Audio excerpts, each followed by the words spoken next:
very used to. Monomyth. Remember that word for the rest of your life. Monomyth. Monomyth. Sorry. A monomyth is when you apply a heroic story to your personal life story in the form of a mythology.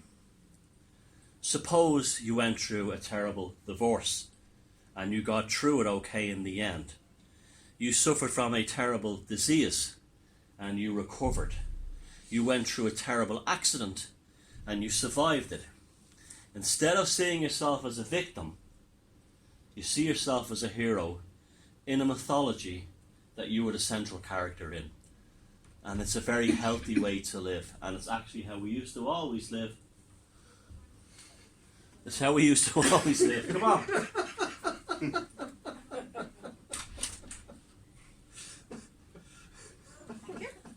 This is my monomyth.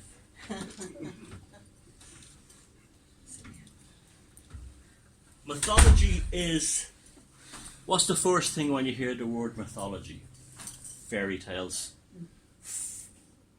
folk tales, things that are myths, things that are not real. But I got news for you. Mythology is the truest stories of all. Because mythologies come from the subconscious mind, and that's where they live, and that's where they exist.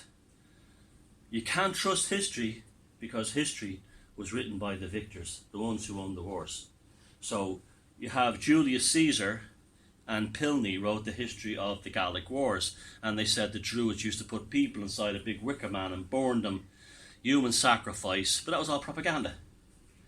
Was that true? Probably not. But that was a fake mythology. In order for human beings to know the truth of the world,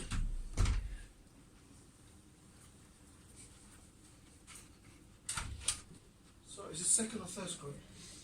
Second or third? Second. Oh, sorry. Go. Come in.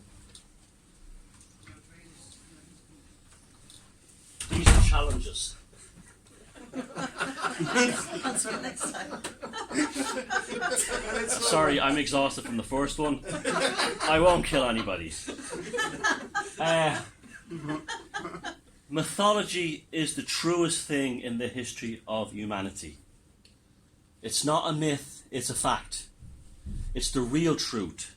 It's the truth of the emotions, the truth of the subconscious, the truth of lessons, the meaningful truth.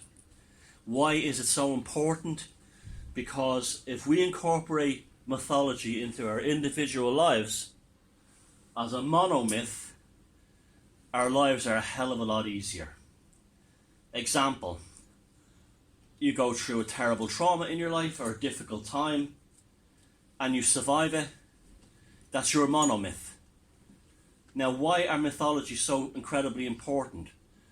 Back in the 1940s, there was an American author called Joseph Campbell. He wrote a book in the 1960s called The Hero with a Thousand Faces. He was in a seminal TV show in the 1980s called The Power of Myth. I looked for it online with Bill Moyers, an American journalist. One of the best pieces of television that's ever been produced. And what Joseph Campbell discovered after years of studying mythology, after years of studying myths, after studying Carl Jung psychology, after studying the literature of James Joyce, that all mythologies were basically followed the same story. All over the world, regardless of whatever culture. Basically, it's a hero's journey. And they used in the TV show, this lady knows, the story of Star Wars. Why? Because George Lucas approached Joseph Campbell and said, I want to make a science fiction film and I want to make it in the story of a great epic that people will remember forever. And the story of Luke Skywalker is a classic story of the mythological cycle you get in every culture. It always is the same. The ordinary person who's called to do the extraordinary thing. Frodo is a classic one as well. And it always follows the same thing. You meet the vagabond who turns out that you don't trust at first, who turns out to be the greatest asset you had. And he resolves himself. He's not. So you had Han Solo. He was a smuggler, and he becomes the hero of the battle at the end. He saves the universe because he gives up his own selfish needs as being a smuggler.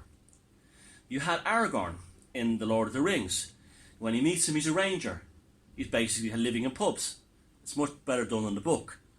He actually ends up becoming the king of Gondor, most powerful man in Middle-earth, by helping Frodo, by joining him on the quest. And along the way, you meet wizards. Gandalf, Obi-Wan Kenobi, Merlin. They're all the same. You meet temptresses, you meet danger, you go into the water, you go into the abyss, you go into the labyrinth, and you come out with a secret. Now, and it's the strangest things, the ones who are, you have companions with them who seem like ordinary people. And your ordinary companion who you just think is your mate is thrown along with you is an incredible hero who's been there for you. And actually was probably even more of a hero than you were. But they had to be to help you along. Like Sam. Sam's a classic. Sam the country bumpkin.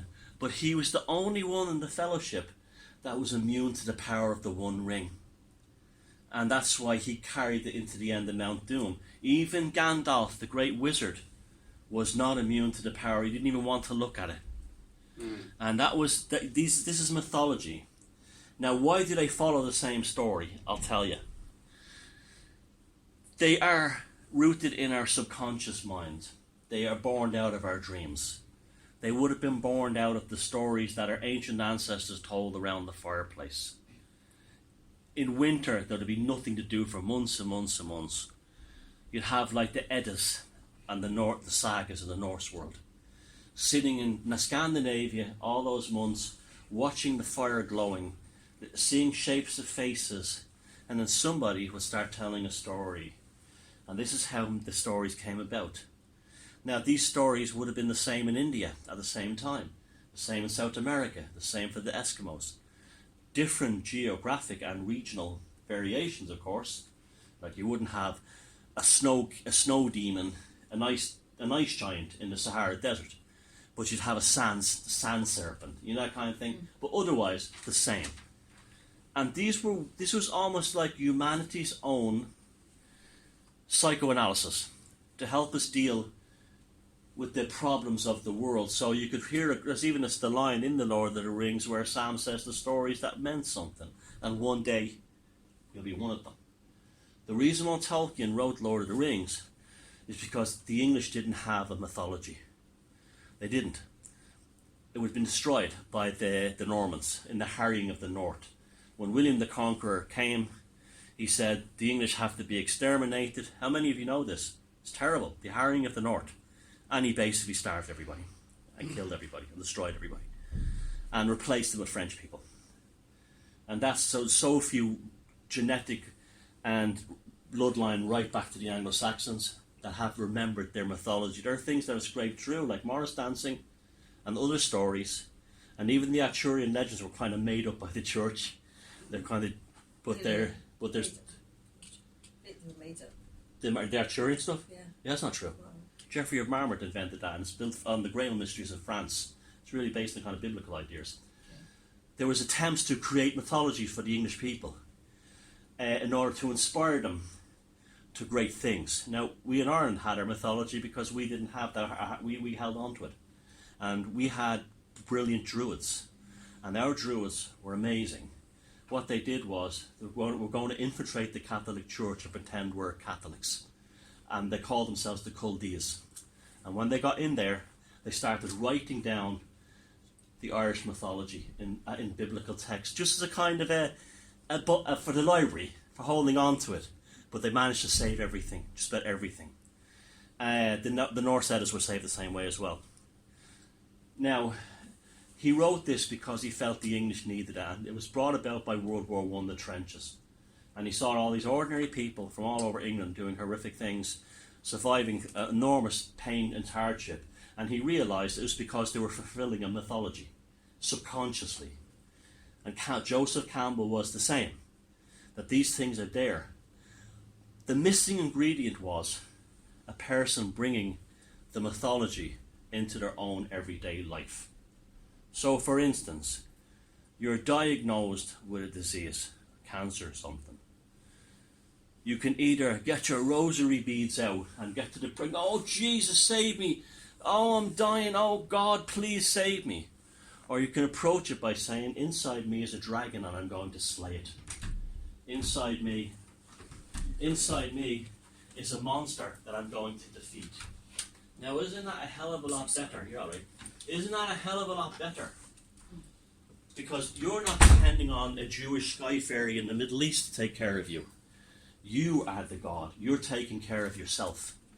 And if there is a higher power in the universe, that's what they want you to do. They want you to take control of yourself, control of your life. Now, it's very easy to be a victim depending on supernatural forces. What's the best one of all? To become a supernatural being yourself. And the monomyth is how you do it. The monomyth is how you do it. And you will find, and I'm not lying, that when you embark on this mentality, help arrives unexpectedly. And it won't be a priest